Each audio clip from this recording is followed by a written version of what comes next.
Well, noble delegates, leaders of nations, compatriots and sisters of Africa, and the citizens of the world who observe. I stand before you not as a politician with his training in the nuances of diplomacy, but as a soldier who has marched with his people across deserts and starvation, who has listened to the children's wail when schools are vacated, who has witnessed villages left because hope itself has been pilfered. I stand here with no golden pen in my pocket, no promises fulfilled, no veil of diplomatic silence. I stand before you with nothing but truth, and truth is sometimes more deadly than any gun. And let me start with words that will, perhaps, discomfort some of you in this room. Africa owes you nothing. Nothing. Not so much as a single coin, not so much as a single apology, not so much as a single bow of the head. It is you who owe us the truth, and it is time the world hears it. For too long, right here in this very hall, the voice of African leaders has been reduced to the voice of begging, of haggling, of seeking alms that fall from tables in New York, in Paris, in Brussels. They instructed us to whisper soft, to thank you, to be diplomatic, to be thankful for what little we are given back, after so much has been taken from us. Today, I will not beg. Today I will not cushion. Today I accuse an institution that has appropriated this hall with hubris, dressed in the language of help but having sucked the lifeblood of nations. Today I accuse the International Monetary Fund of 7 sins against my continent, and I do so to the world so that history cannot speak and say Africa is voiceless. The first sin is the long-standing debt trap. See Ghana, our jubilant sister, cocoa-rich, gold-rich, culture-rich, abounds with the indomitable spirit of her people. In 2022, Ghana was compelled to swallow a so-called bailout, $3 billion shrouded not in generosity, but in shackles. They presented it as aid, but it was a deal, inscribed in the ink of dependency. And to what has it culminated in?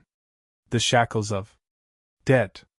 Today, Ghana owes the IMF more than $2.7 billion in special drawing rights, rather than her riches pouring into the schools of her children, into the foreign bankers' coffers, rather than hospitals going up for her people. Foreign bankers' interest payments increase, rather than fertile lands caring for her farmers. Ghana's revenues stream across the Atlantic.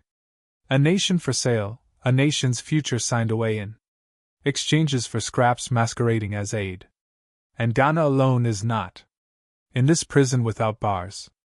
Ivory Coast stands by her side, another jewel of Africa, exporting cocoa beans by million tons, exporting rubber, exporting sweat and labor, and importing poverty.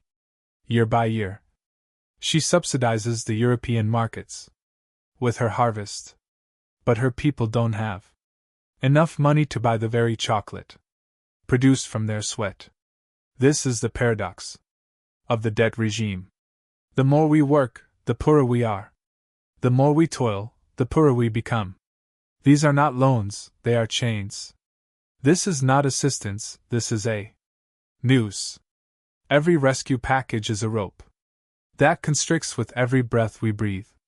They tie us not for decades but for generations, and so Africa's wealth never nourishes the ground of Africa, but irrigates instead the empires that enslave the fathers and mothers of our children. The ledger is substituting for the whip. The contract is substituting for the chains.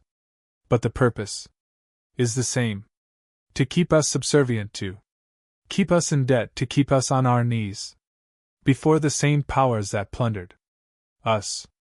The original sin of debt. The robbery of tomorrow before it comes. The second original sin is privatization by force. I am talking about Ghana, but I am actually talking about any one of us, because this poison runs along the entire length of Africa. The IMF does not come with plows with which to break the soil, nor books with which to teach the minds of our children. No, they come with contracts. Contracts not of freedom, but of theft. Contracts intended to mislead us from what is ours and grant it to those who never sowed, never worked, never tilled. They appeared to claim Ghana's cocoa, the pride of her country, the sustenance of millions of small farmers, the fruits of decades of spine-stiffening labor. And in their reforms they urged privatization. They urged that which was originally the commonwealth of the people to be let out, traded, and taken. And I would like to know, who does the cocoa belong to today? Are the farmers who bend their backs under the sun? Are the families who plant saplings and wait years before a single pod can be harvested? No. The cocoa does not belong to them. It belongs to foreign multinational companies, nameless bodies whose headquarters are oceans away, whose profits sail across the seas while the hands that pick the pods are rewarded with dust. This is not reform. This is robbery. This is not progress. This is plunder. Wearing legal technicalities. The farmer is given crumbs, poverty, despair. The corporations are given profits so huge that one boardroom dinner could feed whole villages for 6 months. And we are informed that this is modernization, this is efficiency, this is development. But I ask, development for whom? Reform for whom? Efficiency for whom?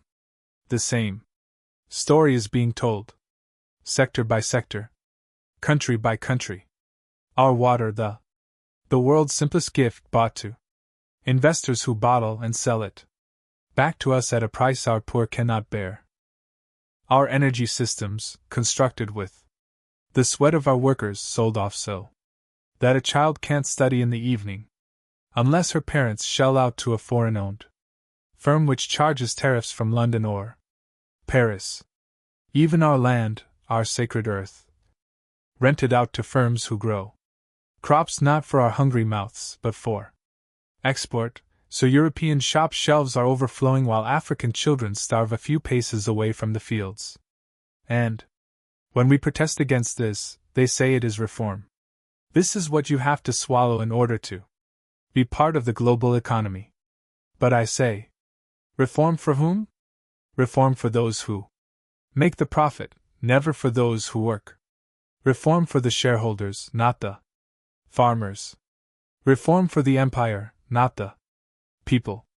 Privatization is the unobtrusive colonization of our times. Where the conqueror once marched armed with guns, now he marches armed with contracts. Where they once took by force, they take by signatures nowadays. And yet the outcome is the same. Africa loses what belongs to her, and the world profits from fat off what it steals from her. This is the second wrong. The selling out of our heritage, profiteering from our very lives, the creation of our sweat into dividends for foreigners. They refer to it as reform. I refer to it as theft. The third offense is the devastation of crime against humanity, devastation of social services. Consider Mali. Consider Senegal. Consider too many of our countries. They address us in terms of conditions as if assistance was a favor and not an ambush. They refer to them as IMF conditions. Now, the reaction to the assistance. But what type of assistance requires that you set fire to your own house before you may come into theirs? These conditions are nothing but directives to deconstruct very essence of our societies. Cut your healthcare budgets, they tell you. Deconstruct your education schemes. Freeze teachers' salaries. Take away the drugs from your hospitals. Take away the subsidies which make food affordable for your most impoverished. They say austerity, I say cruelty. Calculated, deliberate. Cruelty visited with a grin. In Mali, children go to bed hungry because grain subsidies have been taken away on foreign lenders. The very bread of life has been priced beyond reach in the name of fiscal discipline. Hospitals are crumbling in Senegal. Wards are filled to capacity. Mothers deliver on floored floors because money is being diverted not to saving lives but to paying debt. In far too many countries, school blackboards are empty, classrooms quiet because teachers are informed that there is no money to pay them. But always, there is money to pay foreign interest. What kind of assistance is this? What kind of institution looks at a classroom of children and says, "Your books are too expensive. Close the school and pay us first"? What kind of lender looks at a pregnant mother in need of medicine and says, "Your life is too costly. Divert the funds to us"? What morality is this? That demands our children starve before we can borrow a single coin? Austerity is not policy. It is punishment. It is the gradual strangulation of a nation's future. It steals food. It steals knowledge. It steals health. And in stealing this, it steals hope. Austerity is nothing more than the rebranded whip of the colonizer, biting into our backs not with lashes, but with cuts to spending. And yet, we are told to suffer it. We are told, this is discipline. We are told, this is the medicine we are forced to swallow. But I want to know, what medicine kills the patient before curing him? What remedy requires the killing of the child before things get better? This is no remedy. This is no help. This is a poverty program of construction. A program which siphons the blood of our people and names it progress. It is savagery under the cover of economics, and it is the third crime committed against our nations. Money destruction is the fourth crime. Nigeria has known this agony too well. In 1986, at IMF's behest, the naira was devalued overnight. The middle class was annihilated. Import prices skyrocketed. Wages were consumed by inflation. Stable families were plunged into poverty. Do you know what it means for a mother to wake up one morning and find that the money she saved for her child's education is mere paper? That was not reform. That was economic warfare. That was the IMF's recipe for stability. Kill the middle class. The workers. Enrich the creditors. And today, Nigeria still carries the wounds, scars of a currency manipulated to promote foreign interests ahead of the dignity of its own citizens. The fifth crime is complicity with corruption. Look to Liberia. Look to Sierra Leone. Nations which suffered through wars that cried out for reconstruction. And the IMF answered by spilling loans into the pockets of governments plagued with corruption. The people never got the cash. They only saw the debt. Bridges were never built. Schools were never built. Hospitals were never furnished. But the debt remains heavy on the backs of ordinary citizens. Tell me, is this ignorance or is it intentional? Is this incompetence or is it with purpose? Because when you lend money to thieves in the knowledge the money will be stolen, you are not assisting a people. You are buying their shackles. The sixth crime is plundering resources under the guise of policy. In my own nation, Burkina Faso, the IMF advised us to focus on exporting gold. Export, export, export. They said to us, don't develop domestic industries. Don't refine. Don't make. Just dig gold out of your earth and ship it out abroad. And so we did, and what did we harvest? Holes in the ground, poisonous rivers, and bare hands. The profits fled with the multinational firms while my people remained poor, watching their land pillaged of wealth. This is not policy. This is plunder dressed in the guise of economics.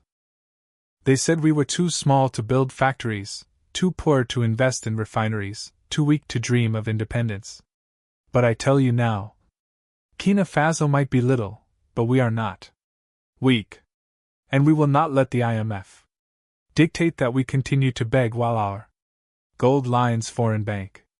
The seventh crime is the erosion of sovereignty itself.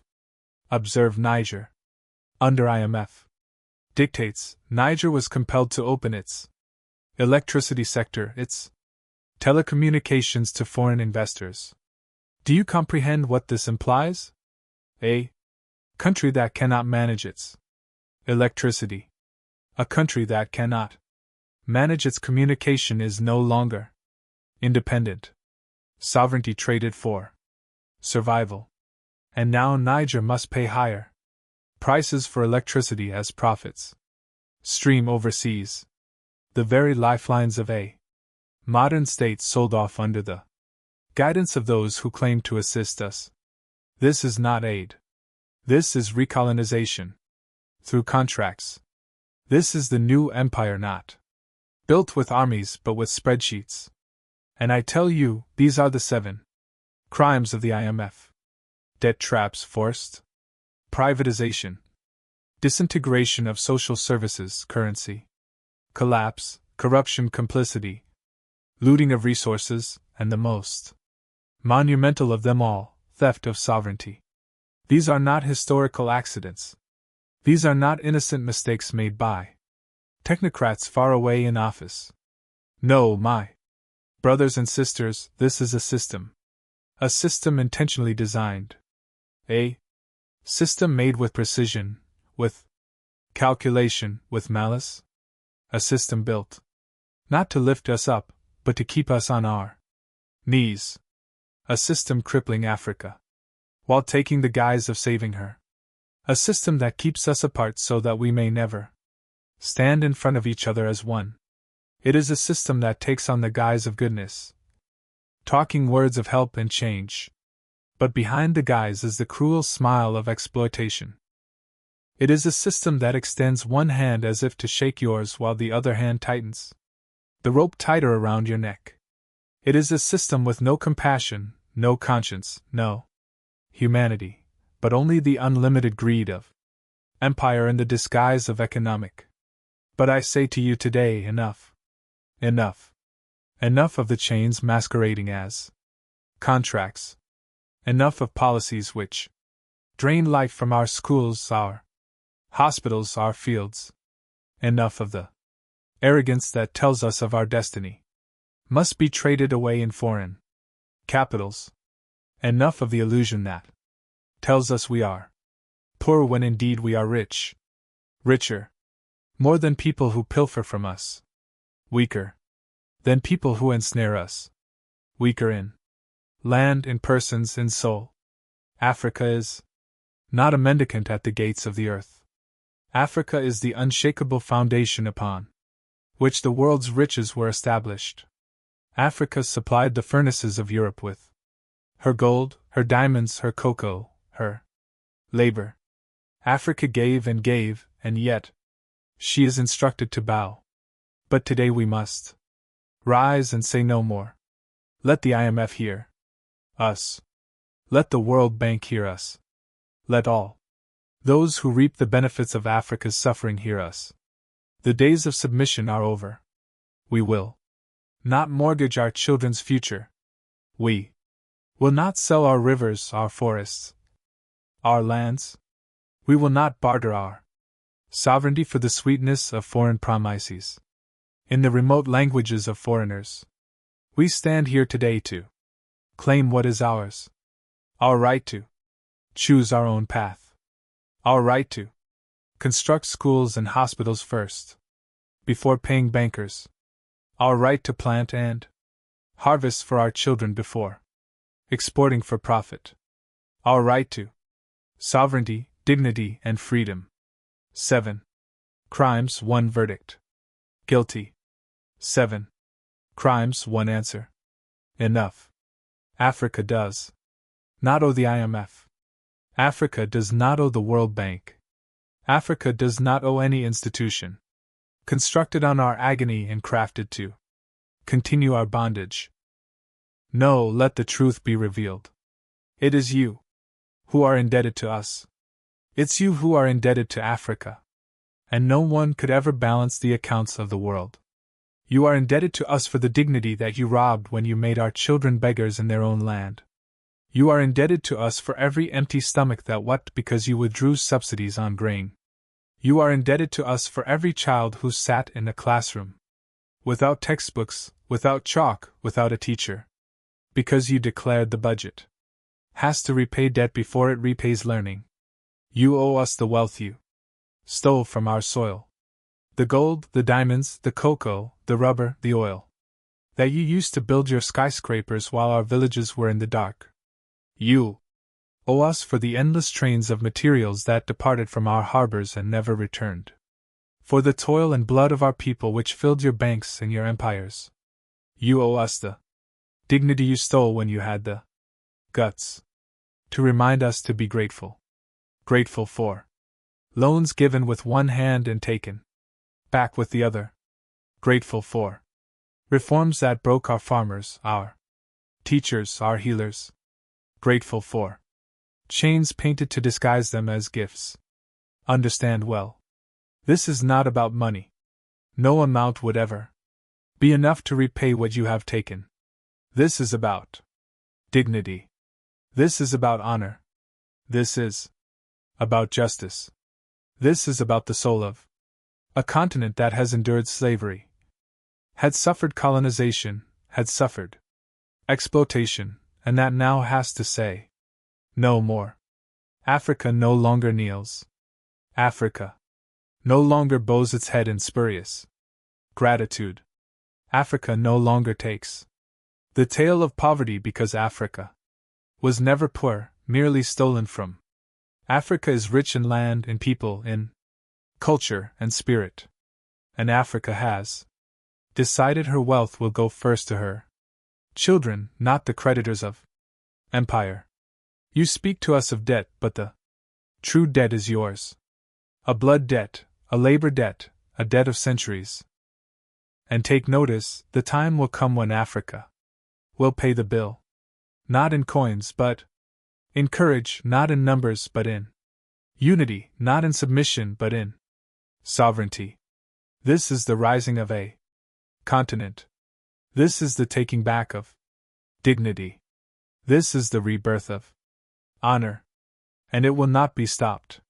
Some in this room would say, my words are reckless. They will speak in hushed tones that I put my people at risk, that I risk assistance, that I court sanctions. And to them, I say this: my people have been poor for decades under your system. They have gone hungry under your programs. They have suffered under your loans. Do not lecture me with threats of poverty. We are already poor.